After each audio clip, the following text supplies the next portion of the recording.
Það sé bara rétt að hefja leikinn og mig langar til þess að bjóða ykkur öll hjartanlega velkomin á þennan kynningarfund Innviðasjóðs og þetta kynningarfundur vegvísum rannsóknarinnviði sem verkefni sem að sjóðurinn vinnur að og okkur langar að kynna verkefnið og ekki síst langar okkur til þess að fá samtal þetta verkefni.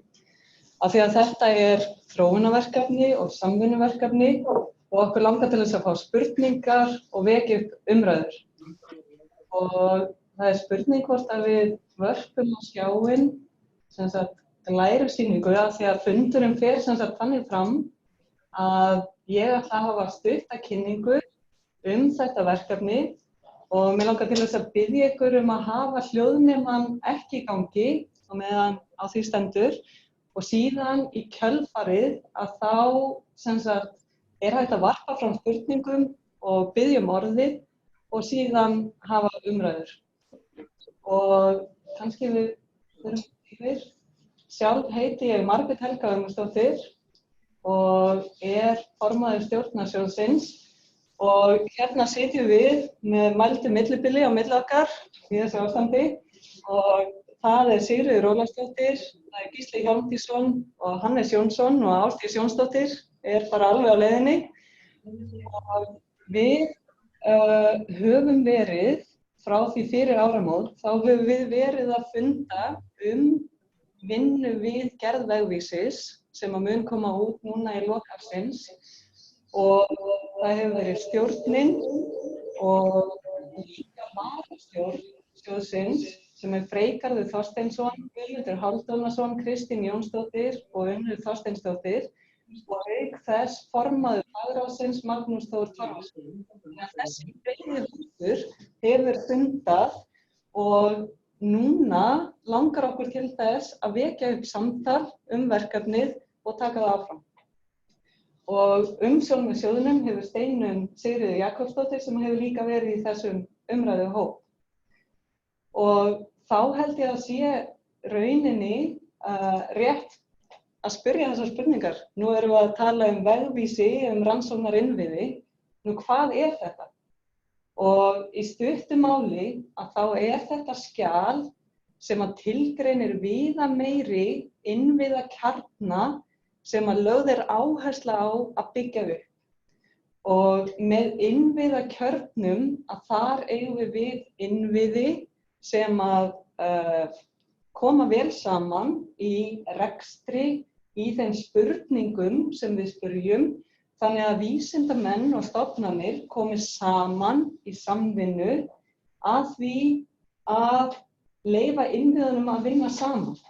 Þannig að við náum sem mestum slagkrafti með innviðauppbyggingunni og þannig að við getum komið saman að því að hugsa uppbygginguna til framtíðar. Og þetta hugmynd sem að byggir á samstarfi rannsóknarinnviði í Evrópu og þar það ESFRI samtökin sem að byggjum á því að stuðla samstarfi ekki bara innan Evrópulanda, heldur á milli Evrópuríkja. Og þannig samstarf rannsóknarinnviði í ólíkum ríkjum og Ísland aðili að ESFRI samtökunum. Og síðan þróaðri ESFRI verkefni sem eru á þeirri stærðargráðu að eitt ríki ræður ekki við, hefur ekki bolmagn til þess að standa straum af því, að þau ERIC verkefni sem að ríki geta gert aðili að. Nú síðan það vegvísar innan einstakra Evrópulanda og þessir vegvísar eru ólíkir þar sem að lönd eru misjöfn að stærð og gerð þannig að þeir geta verið ólíkir og þróunin, aðdragandinn að gerð vegvísis á Íslandi að hann orðinn nokkuð langur, yfir 10 ár held ég. Ég held það og mörg okkar sem erum hérna á fundinum hafa væntanlega komið að þessari vinnu eða einhverjir á einhverjum stigum, aðrir koma alveg nýir þarna að og núna síðast kom út skýrsla á síðasta ári sem að Eiríkur Stephensen fór fyrir drög að gerð þessa vegvísis og við byggjum vinnuna miklu leyti á henni. Og við gerð vegvísis og í þessari vinnu þá þetta meginatriði að velta fyrir okkur markmiðunum. Hverju viljum við ná fram með þessari vinnu? Og með því að efla rannsóknarinnviðina, með því að efla samstarf þá, með því að efla nýtingu þeirra, að þá viljum við ná því fram að við viljum auka gæði rannsókna, gera okkur samkeppnishæfari hér á Íslandi, við viljum skapa þetta öfluga rannsóknarumhverfi, auka slagkraftinn. Við viljum hugsa stórt í því hverju við getum áorkað og við viljum styrkja möguleika landsins til þess að takast á við samfélagslegar áskoranir. Þannig að við viljum efla stefnu, hvaða stefnu við förum. Og til þess að ná þessu fram, að þá eru áhersluatriðin við val á þeim verkefnum eða innviðakjörnum sem að fara síðan á vegvísi, að það byggir einmitt á samvinnu og hugsuninni opið aðgengi og því hvernig við mótum rekstur og uppbyggingu til framtíðar. Og þannig það einmitt að efla uppbyggingu og reksturinn til framtíðar, opna aðgengið, hámarka nýtingu og styrkja samstarf hérna innanlands. Og þetta getur líka verið samstarf þátttöku í til að mynda ESFRI-verkefnum, ERIC-verkefnum. Þetta getur verið norrænt samstarf innviði, rannsóknarinnviði. Og til þess að í rauninni þróa þetta verkefni áfram, að þá byggir það á mjög mikilli samvinnu og samtali. Af því að það eðli verkefnisins. Og sem næsta skref í mótuninni á vegvísi, sem að kemur út núna í loka árs, að þá óskum við eftir tillögum að verkefnum á vegvísinu. Og þá verkefnum þá eigum við þessa innviðakjarna. Og þetta hefur tvíþættan tilgang. Í fyrsta lagi að þá hefur þetta áhrif á mótun vegvísisins. Vegna þess að við erum að ræða ýmsar opnar spurningar, tæknilega spurningar sem að við veltum fyrir okkur. Til dæmis, hver þörfin, hver fjöldi umsókna, hver stærð umsókna. Að þetta eitthvað sem að við viljum fá hugmyndum til þess síðan að móta auglýsingu fyrir umsóknarfrest í haust, þar sem að sendar eru inn virkilegar umsóknir að komast á vegvísinn. Og síðan í öðru lagi að þá eykur þetta gegnsæið og stuðlar að samvinnu, þannig að þessar tillögur að þær fara ekki í faglegt mat en verða birtar á heimasíðu sjóðsins. Þannig að tækifæri gefst til þess að sjá umsóknirnar og jafnvel geta verið tækifæri í að sameina umsóknir og þannig að mynda sterkari innviðakjarna, sterkari umsóknir og að fólk getur líka náð til fleiri samstarfsaðila og þannig gert umsóknirnar sterkari. Og vegna þess að þarna svona tímalínan í þessu hjá okkur að almennur umsóknarfrestur í innviðasjóð eins og þið væntanlega flest vitið núna 20. maí og það þessi hefðbundni umsóknarfrestur. Síðan óskum við eftir tillögum innviðakjarna á vegvísi fyrir 10. júní og þetta verður þá birt á heimasíðu sjóðsins. Í framhaldinu í ágúst að þá opnum við fyrir umsóknir innviðaverkefni til birtingar á vegvísi og þar mun umsóknarfresturinn vera 1. október, þannig að í lok ársins að þá birtum við þennan vegvísi. Og þetta einmitt samfélagsverkefni. Þannig að það eru heilmargar opnar spurningar sem að við erum að ræða. Og okkur langar svo gjarnan til þess að fá umræðu þetta þannig að fá hugmynd hvað brennur helst á fólki, fá hugmynd síðan með tillögunum stærð og umfang verkefna og vegna þess að kjarninn í þessari vinnu að efla samstarfið. Og þá megum við ekki gleyma því að samstarfið mjög gott þegar. Þannig að núna viljum við efla það og við viljum sækja fram. Við viljum taka næsta skref. Við viljum hugsa innviðauppbygginguna til framtíðar. Og þarna auðvitað heilmörg tæknileg atriði sem við þurfum að taka á, eins og til dæmis opna spurningar varðandi það til hvers langs tíma vegvísirinn. Þetta eitt af þeim atriðum sem við höfum verið að velta fyrir okkur og fjölmargar aðrar spurningar. Og síðan að lokum langar mig til þess að koma því áður en við hefjum umræður að í ár að auki við fjárlög þessa árs í innviðasjóð að það bættust við núna 125 milljónir vegna aðgerðaráætlunar ríkisstjórnarinnar sem fer í innviðasjóð.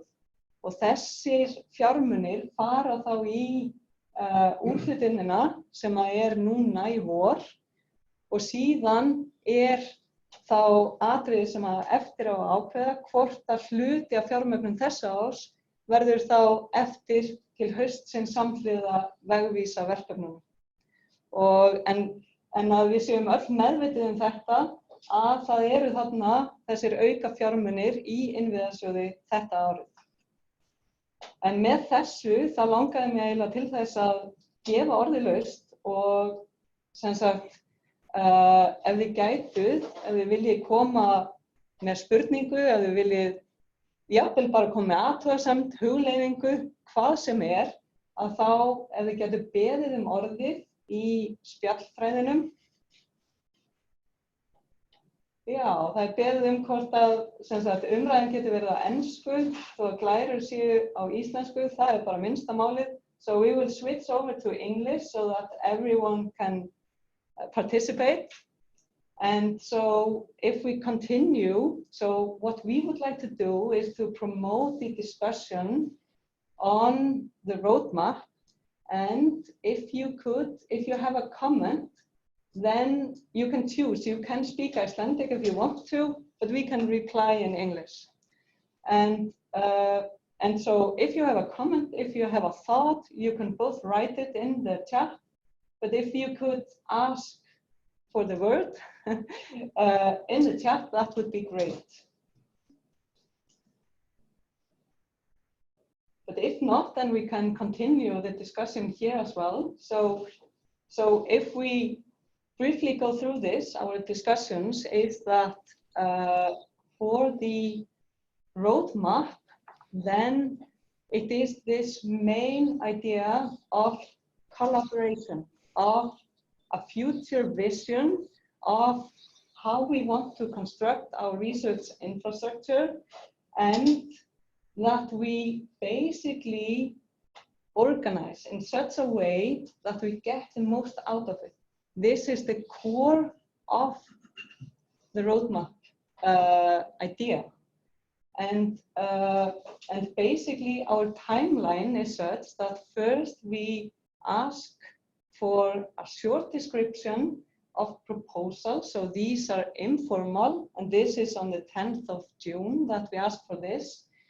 And this is 3 pages. It's very short, and the form is already on our website. And so so this is 10th of June, and we will publish this on our website. This will not go through evaluation, but this is to promote people to collaborate even more so that there can be opportunities in combining 2 applications or people can reach out to more participants. And now we have a question. Ármann Höskuldsson, gjör svo vel. Já, selveriði, öllum, skemmtileg kynning og allt það. Það eina sem ég að velta fyrir mig, þegar þið talið infrastruktúr, og að því að við höfum náttúrulega verið með að tækja kaupa sjóð og þannig innviðasjóð og allt saman, erum við að tala strúktúr sem krefst hundruði milljóna til þess að byggja upp eða já, það varla hægt að tala einhvern infrastruktúr eða við erum að eiga við einhvern tæki sem eru að safna inn á eitthvað labb einhverjum tækjum sem nákvæmst upp að 100 milljónum. Það náttúrulega gefur auga leið að það yfirleitt ekki stóru hópar sem myndi vera að nýta slík tæki, sko. En erum við að tala semst eitthvað miklu stærra eins og háskólann í heild sinni og uppbyggingu innan hans eða hvað eigum við þegar við erum að bera okkur saman við Evrópuríkin og það sem við byrjar á í fyrirlesturinn. So if we basically thinking of the sum of the projects, if we look at other roadmaps, these are massive. So there we are talking in billions. And so of course we are not comparing ourselves to that. So we have to be realistic as well. And we have to be realistic in what we can. However, we want people to think big. And we want people to think big in the way of the outcome. So what do we want to achieve with our infrastructure? So the size of the infrastructure, this does not have to be, we have not set a limit, either a minimum nor a maximum, but we are rather looking at what is the outcome, what is the output of the work, what do we get out of it. And also when we think of the sum of the project, then basically this is also to map the infrastructure and the need, because we want to basically be able to discuss with the government, with the society. We want to be able to know what the need is. And here we have to be realistic. We have to think realistically, what do we need? What do we need most? And how do we get the most out of it? So I know this is not a clear-cut answer to your question. And I think the reason for that is that we have not set a minimum nor a maximum. Rather, do we want to get an idea of how these, what should we call it, clusters of infrastructure, how they could look like.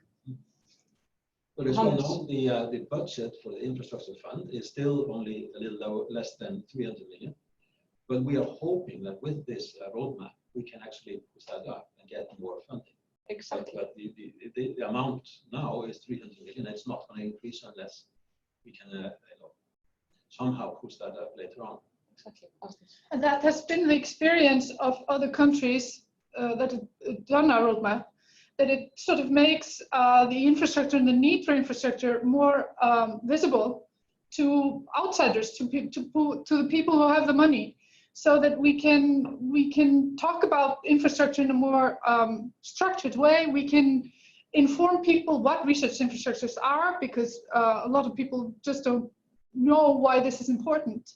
So, and this is also the reason we're asking for draft proposals, this short process of 3 pages, also sort of to have a communicate or have a discussion on, or understand better what is the need and how are people thinking about their needs and their proposals. So this is one of the reasons we want to be able to use these in the summer to prepare for the second call in October. Yeah. Then, so næsta spurning Eva Önnudóttir. Gjörðu svo vel. Sæl. Takk fyrir hennan upplýsingafund. Ég ætla að fá að bera spurningun upp á íslensku. Það eru eiginlega 2 spurningar. Fyrir spurningin sem sagt, ég er í forsvari fyrir íslensku kosningarannsóknina í stjórnmálafræði. Og við erum að fara að senda inn mögulega umsókn í innviðasjóð. Myndi það skemma fyrir okkur að því við ætlum líka að senda inn á vegvísin?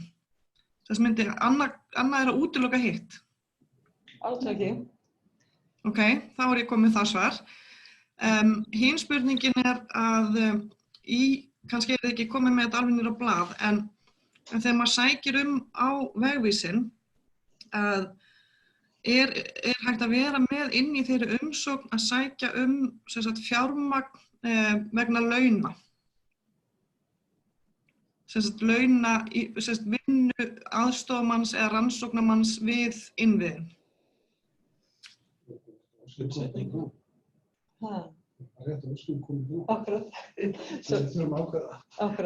So this is something that is an ongoing discussion. Now it's possible to apply for salary to a maximum, and then this is a discussion that we really have to take forward with different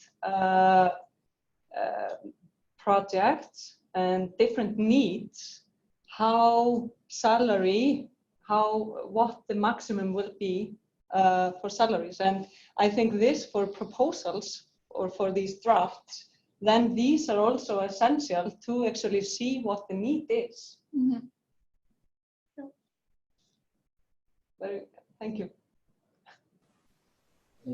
Og Eiríkur Steingrímsson.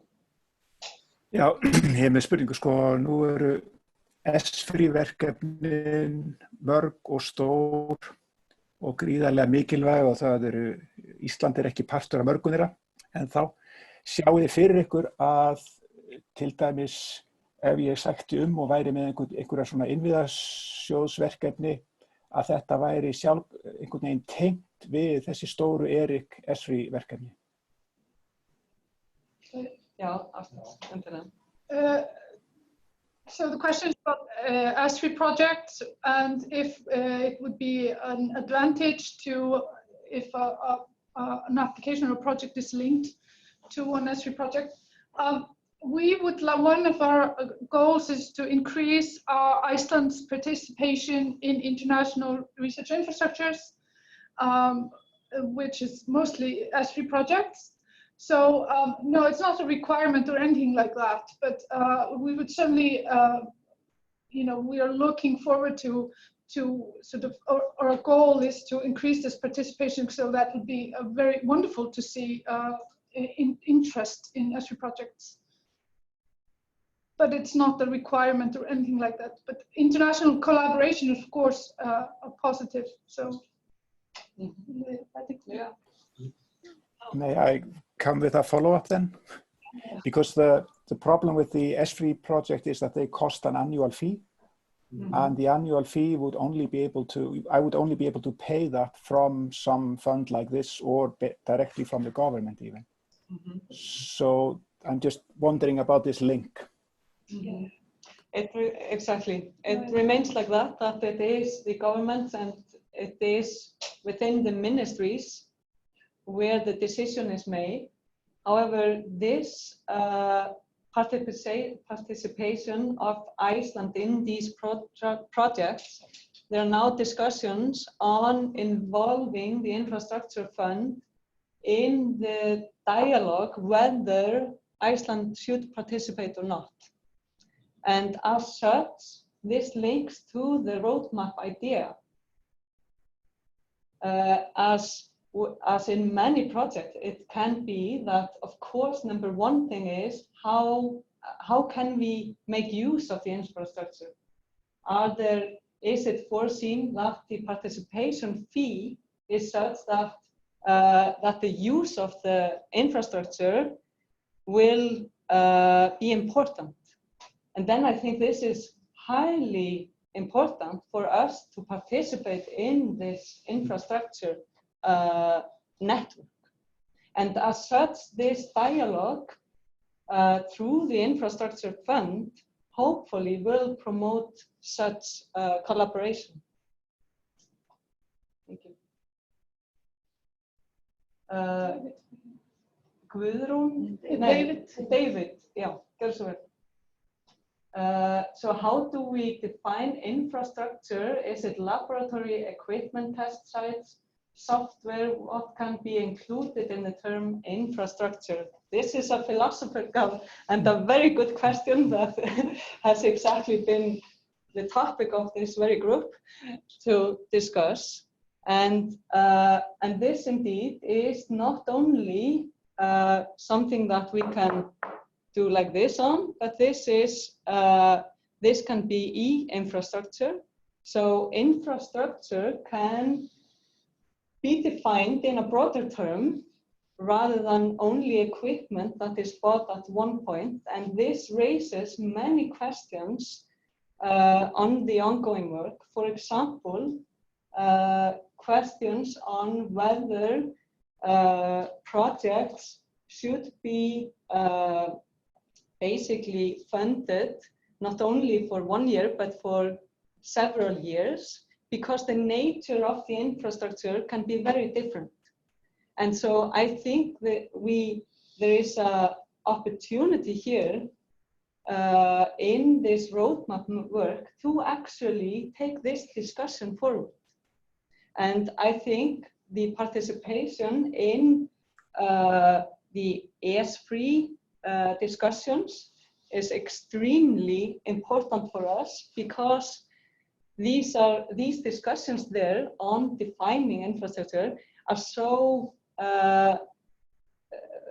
matured. And so this is something that we want to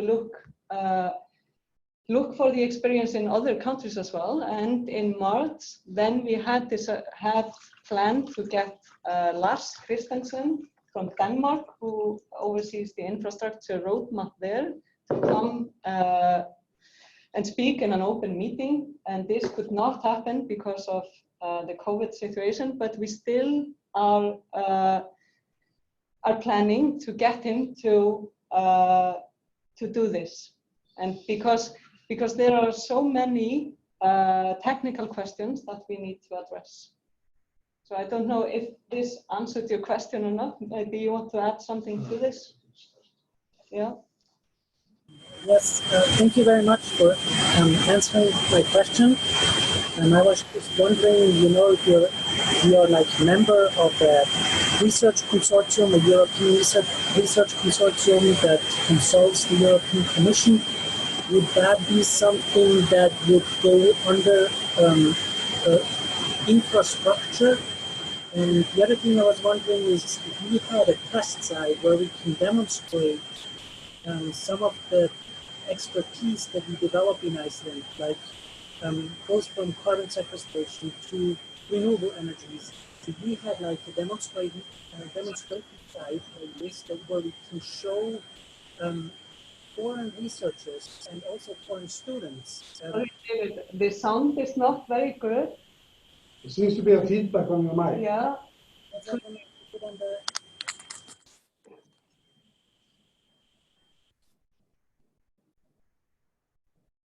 So is the sound better like this? Yes. Okay. Sorry for this. Yeah, so I was just wondering if one topic I'm interested in is creating a demonstration site in Iceland for carbon neutral student campus, for example, where we could show how Iceland strives towards a carbon neutral society with carbon sequestration, forestation, wetland restorations, but also renewable energies, geothermal usages, and hydropower and wind power as a demonstration site for researchers to experiments, but also for students to actually learn about renewable energies and the carbon neutral society. Would a demonstration site like this, would that fall under infrastructure? And my second question is if a membership of a consortium, a European consortium or an international consortium where we actually collaborate on a research level, would the membership be like this fall under infrastructure? So I think the sound was not as good as maybe would have liked, but I think a couple of questions. So the first one was on a specific application, that a carbon application, if I understood correctly. So this is something that that we have to consider basically on a case-to-case basis. So something that we would have to see more data on, whether this is something that would fit on a roadmap or not. But then, and also, and this fits into the idea of the draft of the proposals. So actually, to hand in, we want to encourage people to hand in the drafts exactly to, and then it's possible to contact us and discuss it and keep the discussion going on specific projects like you mentioned. And I want to emphasize that and even though we do not have, you know, we can have meetings like this weekly if you want, you know. But, I don't know what you say. but basically, we are always open to questions to the board and send in some specific questions like that. We encourage that. And the second question, I think it was on participation in a network or such. I think that this is also this broader question that Eiríkur brought up, that collaboration, this is, if it benefits a group of people, this is a positive thing. So I don't know if it answered exactly your questions, I hope to some extent. Mm-hmm. Yes. Thank you. I think that was me. I have a question about the co-funding or mótframlag. Mm-hmm. Will that be at the same level as has been the tradition for investors? Because it's been expensive for institutions to have successful applications. Most likely, we have not made a decision on this, but this is a collaborative effort of the institutions and the infrastructure fund to get the push, basically, for the infrastructure. But then it is, of course, the institutions to actually also participate in the what would you say, in the build-up of the infrastructure. And also another important factor is, of course, the running cost of the infrastructure, because this is also at the institutional level a really important factor. So to answer your specific question, this is not something that has been made a decision on, but the participation, most likely the participation of the institutions would be the same, yes. Yeah. Around 20% plus virðisauki. Yeah. Takk. Yeah. Og Eva Önnudóttir.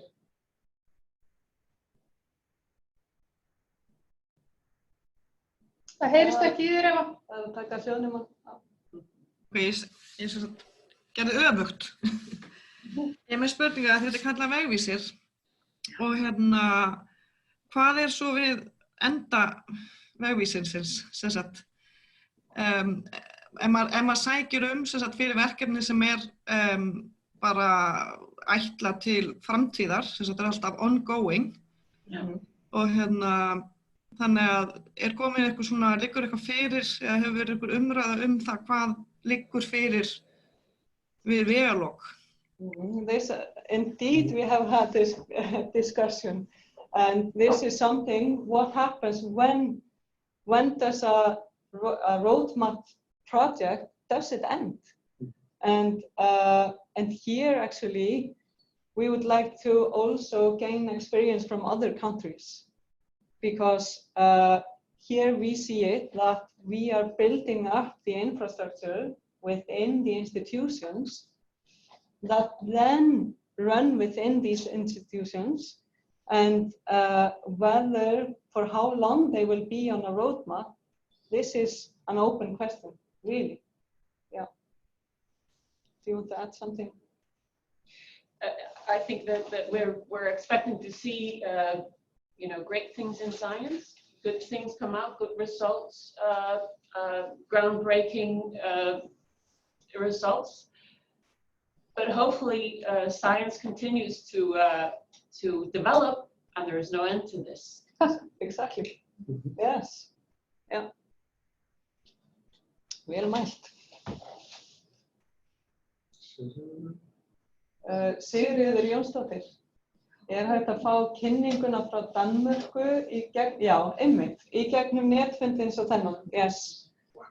Why not? Exactly. So we had planned to have Lars Christensen here to discuss their experience with roadmaps. And I think it's a fantastic idea, actually, to have, now that we see how wonderful it is to have meetings like this, I think this is very useful.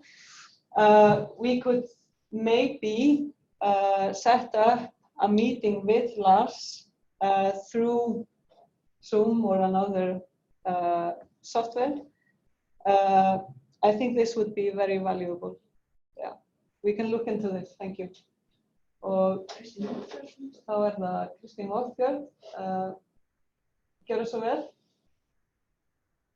Já, við erum þegar þátttakendur í European Plate Absorbing System, búin að vera þátttakendur Íslendingar í seinustu rúmlega 8 ár og það búið að stofna ERIC og Ísland orðið þáttakandi í því og við sem sagt á Veðurstofunni höfum verið að byggja upp þjónustur fyrir aðgengi að öllum þeim eldfjallagögnum sem við erum að gera aðgengileg og bæði líka jarðeðlisfræðigögnum og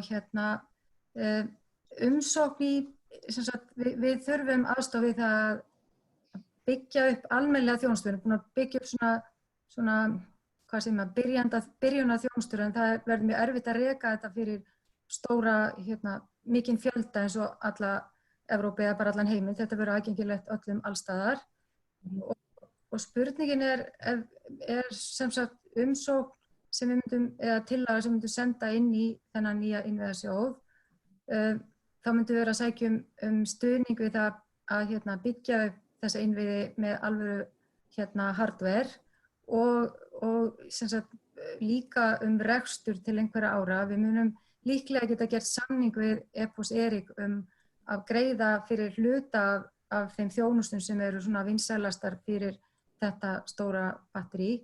En getum við til dæmis fengið styrk til uppbyggingar, eitthvað hlutastyrk til reksturs þessara þjónusta og viðhald þeirra til lengri tíma vegna þess að EPOS hugsað sem eitthvað sem mun ganga næstu, ég veit ekki, 30 árin eða eitthvað svoleiðis. Þetta góð spurning og einmitt svona atriði til þess að ræða. Almennt innviðasjóður ekki hugsaður sem til reksturs til lengri tíma. Þannig að það að hugsa þetta sem uppbyggingu og þá að setja upp hvernig það geti litið út, að þetta væri þá eitthvað fyrir okkur til þess að ræða áfram. Góð tillaga á vegvísa á 3 blaðsíðna umsókn. Já. Já, sko, eins og Margrét segir að þá sjóðurinn ekki ætlaður til reksturs, en ég meina, sko, það þetta skuldbinding fyrir stofnun að byggja upp rannsóknarinnvið innan sinna veggja og innviðasjóður kemur inn í uppbygginguna. Það þetta síðan ákveðna tegundir af innviðum sem við þurfum líka aðeins að skoða sérstaklega sem eru til dæmis uppbygging gagnagrunna vegna þess að þeir eru annars eðlis heldur en kannski svona típisk tæki eða rannsóknarstofur eða slíkt vegna þess að þar stofnkostnaðurinn lágur en það kemur inn kostnaður við söfnum gagna með reglubundnu millibili. Þannig það eru spurningar þarna sem eru á einhverju svæði sem eru pínu gráu svæði kannski og við þurfum, þess vegna erum við líka að óska eftir þessu samtali gegnum þessi drög núna. Við viljum fá að vita hver þörfin og hvaða spurningar eru það sem fólk hefur og við viljum geta átt samtal þessar spurningar áður en við förum síðan í stórakalli í haust. En þetta eru spurningar sem að við erum líka að líta til, eins og Margrét bendir á, hvernig önnur Evrópuríki hafa verið að gera þetta og ég meina, en bara lykil og það kannski eitt af stóru verkefnunum við þessa vegvísagerð, það aðeins að fjalla þessa ábyrgðarskiptingu, það reksturinn og ákvarðanataka uppbyggingu innviðanna auðvitað eitthvað sem stórar spurningar oft fyrir stofnun, sérstaklega þetta stórir innviðir. Það ekki spurningar fyrir innviðasjóður kemur inn í fjárfestingur upphafi og við skulum muna þetta mjög lítill sjóður ennþá, vonandi stækkar hann, en hann bara mjög lítill, þannig að við erum aldrei að fara að dekka mjög stóran hluta innviða fjárfestingu á Íslandi, hann bara afskaplega lítið, sko. Eiríkur Steingrímsson. Já, ég ætlaði bara að segja hérna, ég held að sé mjög mikilvægt að gera þessa kortlagningu sem þið eruð að tala þessa vegvísa kortlagningu. Evrópa búið að vera að gera þetta síðustu 15 árin, ég hef fylgst með nokkru svona S-free verkefnum eins og Elixir og Eurobioimaging og við höfum einhvern veginn aldrei verið á borðinu, við höfum ekki vitað, við höfum ekki fylgst með hvað að gerast í rauninni og ég held að sé bara mjög tímabært að núna fara að hoppa á vagnin því að þetta orðið ofboðslega mikilvægt tól í evrópskum vísindum og hérna það svona spurning hvort að þarf að setja meiri peninga til þess einmitt að geta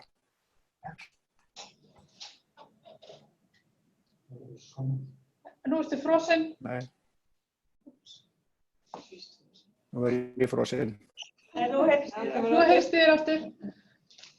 Ok, þá hérna, ég held að sé mjög mikilvægt að við missum ekki að tækifærin og við þurfum einhvern veginn að ýta á stjórnvöld að fara að efla þennan sjóð til þess að við getum raunverulega að fara að taka þátt í þessum stóru verkefnum því þau skipta óbóðslega miklu máli og eiga eftir að skipta miklu meira máli í náinni framtíð, held ég. Bara komment. Algjörlega, takk fyrir þetta. Síðan kemur 2 spurningar frá Snorra Ingvarsinni og það í fyrsta lagi rétt skilið að Tengissjóður 125 milljóna krónar aukafjárveiting vegna COVID ástandsins. Jú, það rétt. Færi ekki best, svarið sem það rétt. Færi ekki best á því að það færi fyrst í að bjarga úthlutunum frá því fyrra sem í ferli en hafa hækkað snarlega sem nemur gengisbreytingum. Ef til vill 15% samkvæmt evru gengi, ef væri afgangum færi það í næstu úthlutun. Og þetta eitthvað sem við höfum fengið fyrirspurnum og einmitt gott að fá þessa spurningu upp vegna þess að við höfum ákveðið að hægt sé að sækjum alltaf 10% hækkun vegna slíkra breytinga. Það ekki eins og sækjum. Nei, það þarf ekki góð punktur, það þarf ekki að sækja það.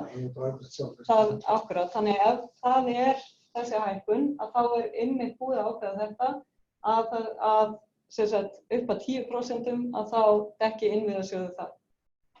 Og síðan númer 2, að það vonandi einhver vilyrði fjármagn í svona nýjan sjóð. Spurning hvort svona fókusaðgerðir séu tímabærar þegar innviðasjóður ekki stærri en raun ber vitni. Þetta líka góð spurning og eitthvað sem hefur komið upp, en þarna einmitt viljum við svona leggja áherslu á þetta að við erum að sækja fram. Við erum nákvæmlega í því skrefi að sækja fram og það akkúrat til þess að sjá núna hver þörfin. Til þess að fókusera okkur betur og þarna fókusera innviðina betur og skipuleggja fram í tímann hversu mikil fjármögnun á þörfin raunverulega.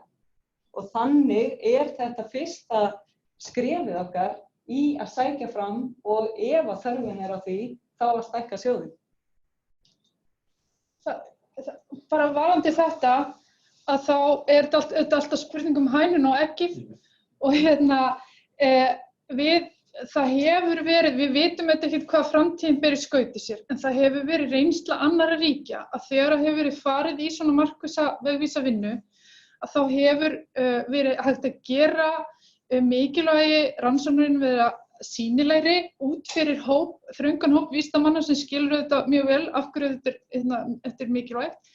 En rannsóknar innviðir hafa pínlítið vafist fyrir fólki í umræðinu. Fólk spyr hvað þetta og til hvers þetta og við viljum bara dálítið nota þetta tækifæri til að upplýsa líka mikilvægi rannsóknar innviða og með útgáfu líka. Ég meina það kemur útgáfa þar sem það útskýrt og það tekin dæmi og svo framvegis.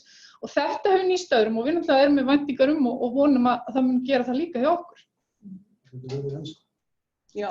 Hann? Já, hann hann, já. Og þá það Guðbjörg Andrea. Já, mér langar hana bara að fá að þakka fyrir þennan fund og kannski eiginlega frekar komment heldur en spurningar því ég með. Mér langaði bæði að fá að tengja eins við það sem Eiríkur Steingrímsson hefur verið að segja mikilvægi þess að Ísland tæki þátt í ESFI-verkefnunum. En síðan langaði mig líka svolítið að taka undir með Kristínu Vågfjörð í sambandi við mikilvægi þess að við gerum íslensk rannsóknargögn aðgengileg.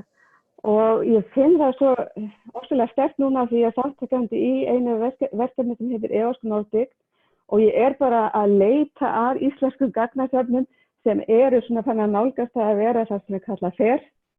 Og af því að í þessu EOSC verkefni verið einmitt að leita eftir því aðstoða þessi gagnasöfn til þess að geta orðið FAIR.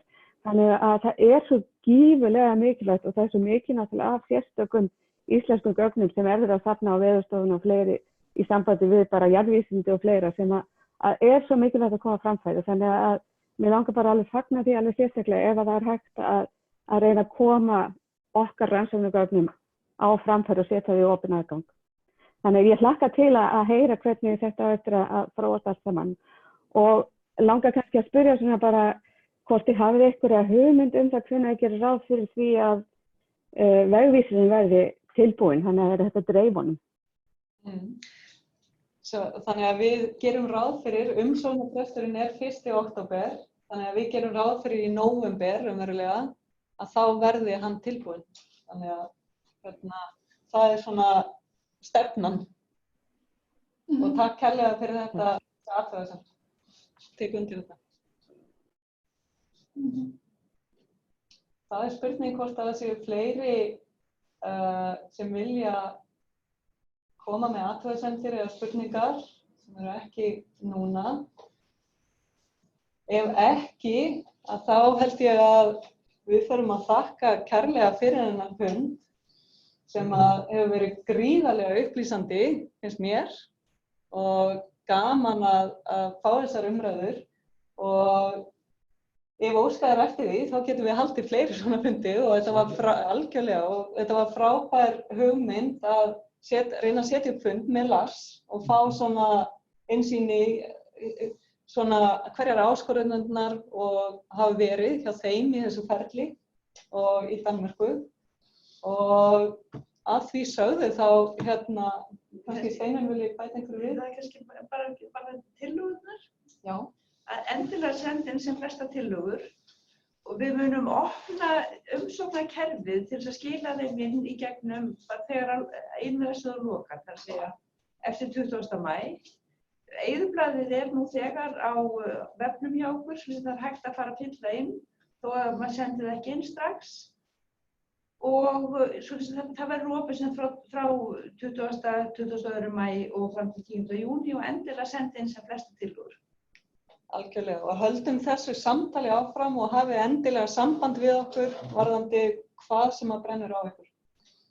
Þannig að takk kærlega fyrir fundinn. Nú býtum við við bara takk fyrir. Takk kærlega fyrir. Takk. Bless.